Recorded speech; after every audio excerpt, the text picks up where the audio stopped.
성부와 성자와 성령의 이름으로 말씀드립니다. 자리에 앉으십시오. 한 주간 동안 평안하셨는지요? 시간 주님의 은총과 평안이 우리 모두 위에 함께 하시기를 빕니다.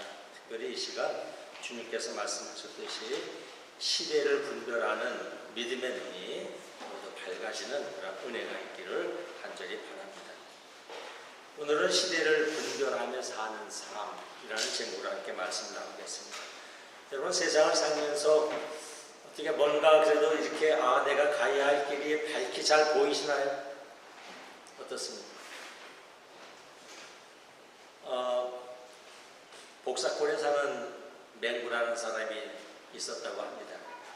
늘 하는 일마다 안 되고 해서 하도 답답해서 그 멀리 떨어진 점장이에게 찾아갔다고 하지요.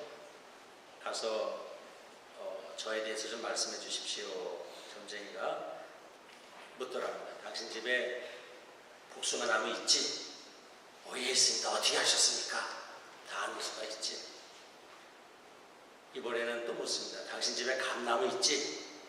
생각을 해보니까 아무리 봐도 감나무는 없어요. 감나무는 없는데요. 선생님 틀리셨어요. 점쟁이가 좀 당황하다가 이렇게 얘기합니다. 있으면 큰일 날 뻔했어. 이렇게 얘기를 하더랍니다. 그러니까 그 사람의 형편에 따라서 막 이리저리 둘러대면서 하는 것이지 어떤 정말 진리 얘기를 말하는 것과는 거리가 먼 그런 모습입니다. 여러분, 우리는 세상을 살면서 그때가 아니라 정말 많이 보면서 오늘 예수께서 말씀했듯이 시대를 구분하고 분별하는 어떤 깊은 분명한 불빛을 보면서 우리가 가고 있는가 하는 것이죠. 예수께서는 우리에게 그렇게 살라고 말씀하십니다. 하나하나의 내 눈앞에 내 발 앞에 일에 일희일비하지 말고 뚜렷한 불빛을 보면서 살라 말씀하시죠. 오늘 복음 말씀은 좀 무거운 분위기입니다. 예수께서 말씀하시죠. 나는 이 세상에 불을 지르러 왔다. 나는 세상을 평화롭게 하러 온 것이 아니라 사실은 분열을 일으키러 왔다. 이렇게 말씀합니다. 이 말씀의 앞뒤 문맥을 잘라내고 이 부분만 읽으면 마치 예수께서 방화범처럼 또는 분열주의자의 모습으로 오신 것처럼 이렇게 들릴 수가 있습니다. 자, 여기서 불을 지르러 오셨다는 이 말씀이 무슨 뜻일까? 문자 그대로 정말 집이나 나무에 이런 불을 이렇게 지르러 오셨다. 이 말씀은 아닐 것입니다. 성경에 나오는 그 불의 의미는 여러 가지가 있지만 크게 두 가지죠. 첫 번째는 뭐냐면 불은 죄악을 심판하는 하느님의 진노의 불로 이렇게 나오죠. 성경을 보면 소돔 고모라 성이 죄악으로 번영했다가 뭐로 망했어요? 하느님의 유황불 심판으로 소돔과 고모라가 멸망했다. 이렇게 나와 있습니다.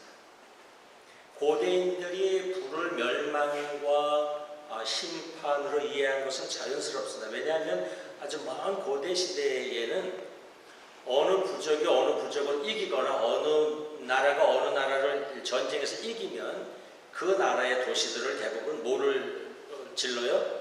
불을 질러서 아주 초토화시킵니다. 다 멸망시켜버리는 일이 많습니다.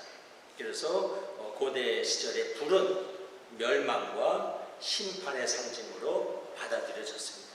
그래서 성경에도 이 불이 심판과 멸망의 도구로 이해되고 표현되는 것을 우리는 많이 보게 됩니다. 일독서 예레미야, 오늘 우리가 읽은 일독서 예레미야서를 보더라도 거기서 이 불이 심판의 불로 나오죠. 내 말은 정녕 불같이 타올라 망치처럼 바위도 부수고 이렇게 한다. 그러면서 불이 심판과 멸망과 정화의 상징으로 나오고 있습니다. 불의 또 다른 의미는 빛과 관련해서 볼 수 있습니다. 여러분, 불과 빛은 구분하기가 어렵습니다. 서로 하나입니다. 불은 빛을 포함합니다. 이러한 성질을 이용한 것이 등대입니다. 등대에 불을 밝혀놓으면 멀리서 그 빛을 보고 배들이 안전하게 운항을 할 수가 있습니다. 불, 곧 빛은 어둠을 밝혀주죠. 예수께서 나는 세상의 빛이다 하는 말씀을 하셨습니다. 이는 어둠을 밝히는 진리의 불빛이다 하는 그런 말씀이기도 합니다. 그래서 예수께서 나는 불이다 하는 그 말씀은 진리의 불, 사랑의 불, 성령의 불, 말씀의 불을 의미하기도 합니다. 그래서 오늘 예수께서 나는 세상에 불을 지르러 왔다 하는 이 말씀은 우리가 진노와 심판을 의미하는 불로 이해할 수도 있고 진리의 불, 사랑의 불, 성령의 불로도 의미할 수 있습니다. 왜냐하면 예수께서 이 불이 이미 타올랐다면 얼마나 좋았겠느냐. 이 세상에 진리의 불이 타올랐다면, 성령의 불이 타올랐다면, 말씀의 불이 타올랐다면 얼마나 좋았겠느냐. 이렇게 안타까워하시는 말씀이 있습니다. 그런 것을 보면 오늘 예수께서 말씀하신 불은 진노와 심판의 불로도 또는 진리와 성령의 불로도 우리가 이해할 수 있다 하는 것이죠. 대개 불이 일어나면 구분이 일어나죠. 불에 타는 것과 타지 않는 것이 일어납니다. 빛이 비치면 빛과 어둠으로 구분이 됩니다. 이렇게 불이 일어나게 되면 그 타서 없어져야 하는 존재, 멸망되는 또는 심판받는 존재와 그렇지 않은 존재로 구분이 되죠. 그렇게 해서 예수께서 한탄해 하신 것은 진리의 불을 높이 올리셨을 때에 진리의 불빛을 받아들이는 자와 받아들이지 않는 자로 나뉘게 되는 것, 받아들이지 않는 것을 보고 오늘 예수께서 한탄해 하십니다. 예수의 복음을 받아들이는 자와 받아들이지 않는 자로 나뉘어집니다. 이것을 보고 오늘 예수께서 한탄하시는 것입니다. 심지어 이 진리 앞에서는 부부 사이도 갈라질 수 있고 부모와 자녀 사이도 갈라질 수 있습니다. 여러분, 우리 부부 또는 부모와 자녀 사이가 굉장히 단단한 것 같지만 이렇게 보면 굉장히 허약합니다. 우리가 8.15 광복절부터 시작해서 6.25 전으로 보십시오. 한 가정의 부모와 자녀, 형제와 형제 사이가 이념으로 갈라지는 것을 우리는 문학을 통해서, 영화를 통해서, 우리 동네 아무개들을 통해서 우리는 수없이 보게 됩니다. 한 가정도 이념으로 생각이 갈라지면 이렇게 갈라지게 됩니다. 오늘 예수께서 5명이 사는 가정에 셋과 둘로 갈라진다고 하는 것도 바로 이런 것입니다. 예수께서 말씀하시는 이 진리의 말씀을 앞에 두고 가족이 분열되는 것을 말씀을 합니다. 한 가정에서도 예수의 진리를 따르겠다고 하는 사람과 그렇지 않은 사람으로 갈라지게 돼서 초기 시절에는 이런 일들이 일어납니다.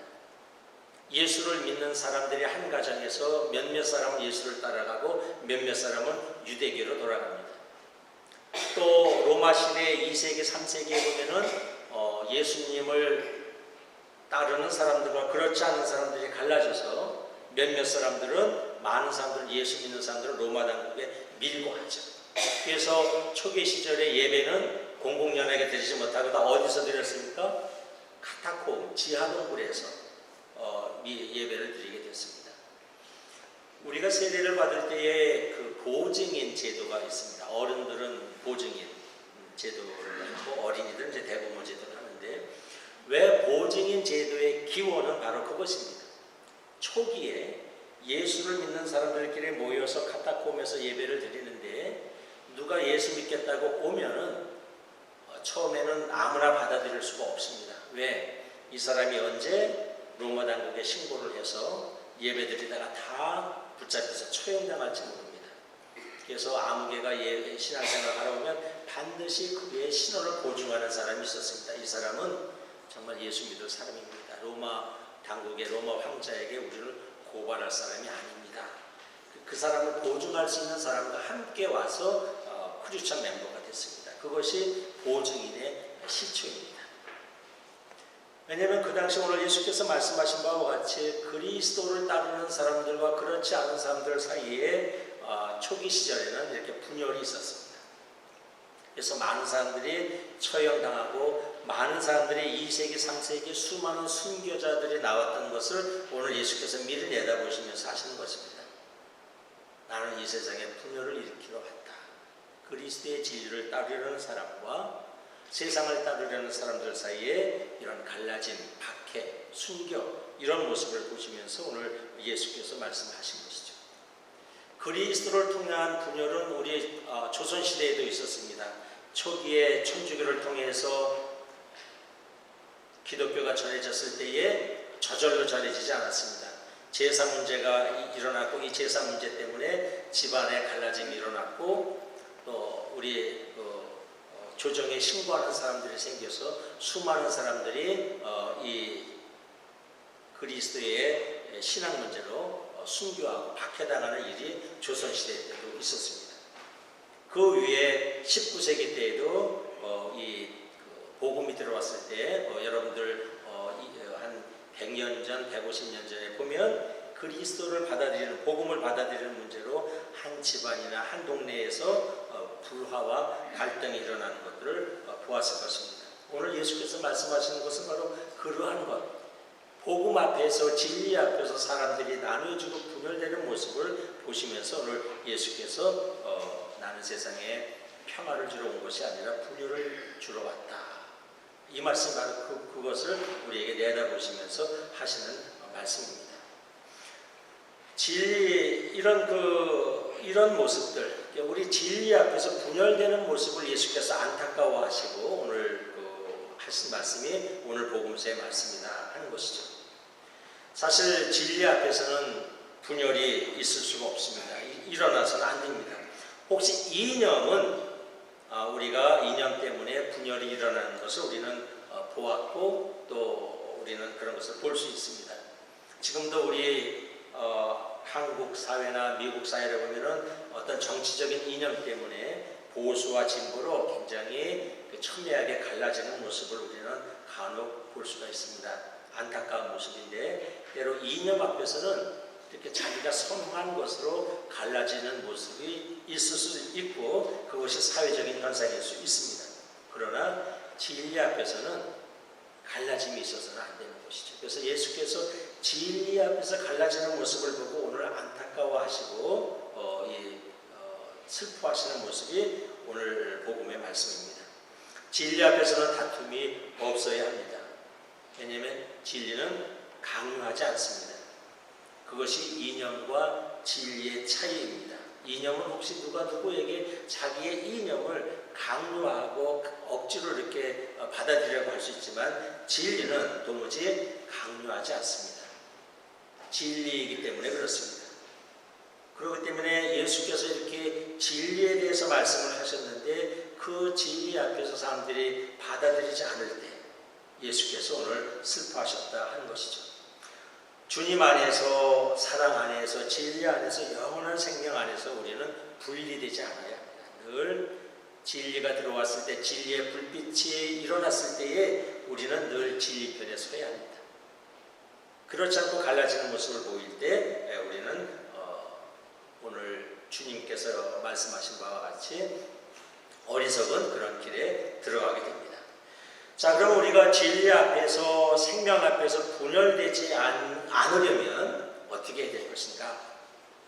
그래서 예수께서 오늘 결론으로 말씀하시는 것이 시대의 뜻을 아는 것에 대해서 오늘 예수께서 말씀하십니다. 예수께서 가장 안타까워하신 것이 이 사람들이 시대의 뜻을 알았더라면 이렇게 말씀하십니다. 시대의 뜻. 여러분 시대의 뜻에 대해서 여러분 잘 알고 계신지요? 우리들은 세상 돈의 흐름에 대해서는 잘 알고 있습니다. 여러분 어떻게 하면 돈 버는지 다 잘 아시죠? 모릅니까? 우리 돈의 흐름에 대해서는 비교적 민감합니다. 경제 흐름에 대해서 민감합니다. 주가의 흐름에 대해서 우리는 잘 알고 있습니다. 또 오늘 예수께서 비유로 든 것 같이 우리는 날씨에 대해서도 잘 알고 있습니다. 얼마나 잘 알고 있는 거 아니 오늘 몇 시쯤에 소나기가 내려올 것까지도 우리는 잘 알고 있습니다. 우리 동네에 소나기가 올 뿐 아니라 지금 저 먼 러시아나 우리 고국에도 지금 날씨가 어떤지 우리는 잘 알고 있습니다. 오늘 예수께서 한탄하시죠.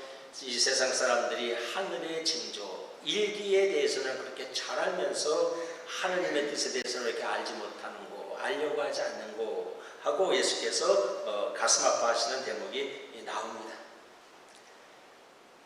이 말씀은 우리가 늘 시대의 뜻을 알고 시대의 뜻을 따라 살아야 한다는 그런 말씀입니다. 여러분, 우리가 사는 시대의 뜻을 우리가 가장 잘 아는 길은 뭘까? 세상 사람들이 가장 좋아하고 갈망하고 추구하는 바를 알 때 우리는 이 시대의 뜻을 알 수 있습니다. 시대의 뜻을 아는 가장 좋은 방법은 그 시대의 아픔을 아는 것입니다. 그 시대에 아파하는 사람들을 알 때에 우리는 그 시대의 뜻을 가장 정확하게 볼 수 있습니다. 예수께서 복음을 전하실 때에 아파하고 장애가 있고 약하고 무력한 자들과 함께 하실 수 있었던 것은 그들 속을 통해서 그들과 함께 계시면서 시대의 뜻을 아셨기 때문에 그렇습니다. 여러분, 이 세상을 살면서 내가 어떻게 하면은 이 세상을 바르고 의미 있고 그리스도와 함께 살아갈 수 있을까? 시대의 아픔을 아는 사람, 시대의 아픔과 함께하는 사람, 시대의 아픔에서 멀리 떨어지지 않은 사람은 시대의 뜻과 함께 살아가고 있다라고 생각해도 거의 틀리지 않습니다. 오늘 예수께서 우리에게 주시는 말씀, 이 사람들이 시대의 뜻을 알았더라면 요즘 말로 시대 정신이라고도 할 수 있습니다. 헤겔이 말한 사회학적 용어 중에 하나 시대 정신, 시대의 뜻, 시대 정신, 거의 같은 의미로 우리가 받아들일 수 있습니다. 그러니까 예수께서는 우리 크리스천들이 주님의 제자들이 이 세상을 살아가면서 그저 눈앞에 발 앞에 일에 일희일비하는 것이 아니라 길게 보면서 시대 정신이 무엇인지 바르게 알면서 살아가기를 원하셨고 또 그렇게 살아가라고 오늘 말씀합니다. 시대 정신을 우리 눈에 쉽게 이렇게 보이지 않습니다. 저절로 우리 눈에 이것이 시대 정신이구나, 이것이 이렇게 우리 눈에 저절로 쉽게 잘 들어오지 않습니다. 서두에 말씀드렸듯이 시대의 아픔을 깊이 들여다보는 사람, 그 시대에 아파하는 사람들의 음성과 가까이 있을 때에 우리는 시대 정신을 알 수 있습니다. 동시대인을 사랑하는 마음으로 세상을 볼 때에 우리는 시대 정신을 알 수 있습니다. 그러므로 시대 정신은 정말 이 시대의 갈등과 이 시대의 아픔, 또 이 시대의 가장 어두움과 이 시대의 밝음을 우리가 바라보면서 치열하게 그 속에서 성찰적인 삶을 살고 가난한 마음으로 살고 기도하며 살고 그 속에서 맑은 정신과 마음으로 살기를 추구하는 사람들만이 시대 정신을 볼 수 있습니다. 눈이 있다고 보는 것이 아닙니다. 그래서 예수께서 무슨 말씀을 하실 때마다 귀가 있는 사람은 알아들어라, 눈이 있는 사람은 보아라 하는 것은 우리 눈이 있다고 시대 정신이 저절로 보이는 것은 아니라는 겁니다. 사랑하는 여러분, 정말 늘 깊이 기도하셔서 늘 깊이 말씀 안에 계셔서 우리 주변에 늘 아픈 사람, 어두움 속에 있는 사람들의 그 소리에 늘 여러분 귀 기울이셔서 이 사회적 소수자들의 음성과 그들의 불편함을 여러분 외면하지 않는 가운데 이 시대의 뜻을 따라 사는 그리스도인이 되길 주의 이름으로 축원합니다. 우리가 들어야 할 시대 정신이 또 하나 있습니다.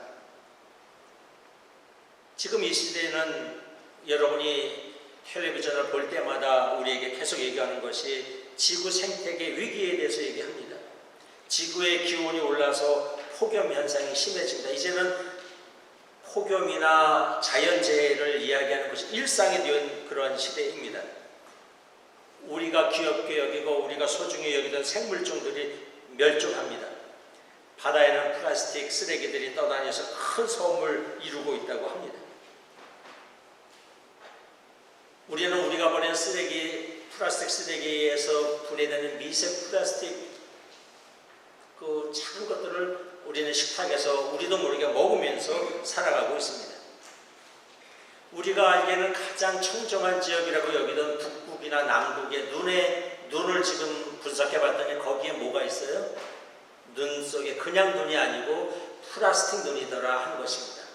그 눈을 과학자들이 요새 분석해 보니까 그 북극에 내린 눈 속에 미세 플라스틱이 그대로 들어가 있다 하는 것입니다. 이젠 청정 지역이 따로 없습니다. 오늘 산과 들은, 바다의 생물들은, 또 이 폭염은, 지구의 생태계 위기는 우리에게 시대 정신을 다시 한번 얘기해 주고 있습니다. 인간 중심적인 사고에서 벗어나서 모든 생명들과 함께 살아가는 것이 이 시대의 새로운 시대 정신이라고 우리에게 일깨워 주고 있습니다. 이제 우리의 도덕 안에, 우리의 철학 안에, 우리의 신앙 안에, 저와 여러분의 마음 안에 자연의 생물들이 함께 들어와 이웃으로 자리해야 합니다. 그것이 시대 정신입니다.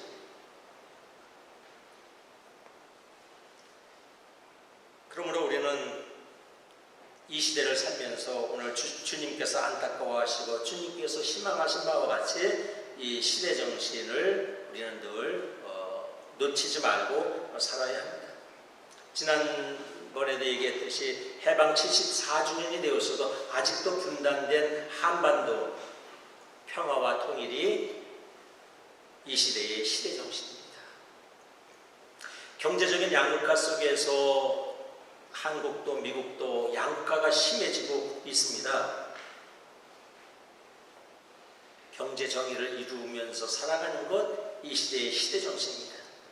사회적인 소수자들의 음성을 듣고 그들을 이해하고 그들을 관대하게 대하며 살아가는 것 이 시대의 시대 정신입니다.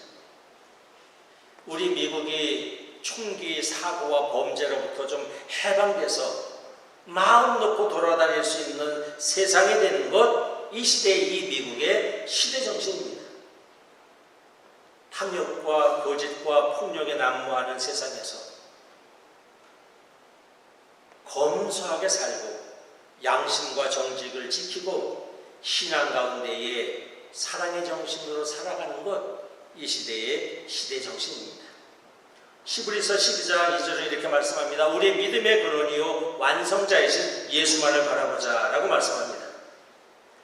예수님의 가르침과 십자가의 길이 오늘 우리가 따라가야 할 영원한 시대 정신입니다.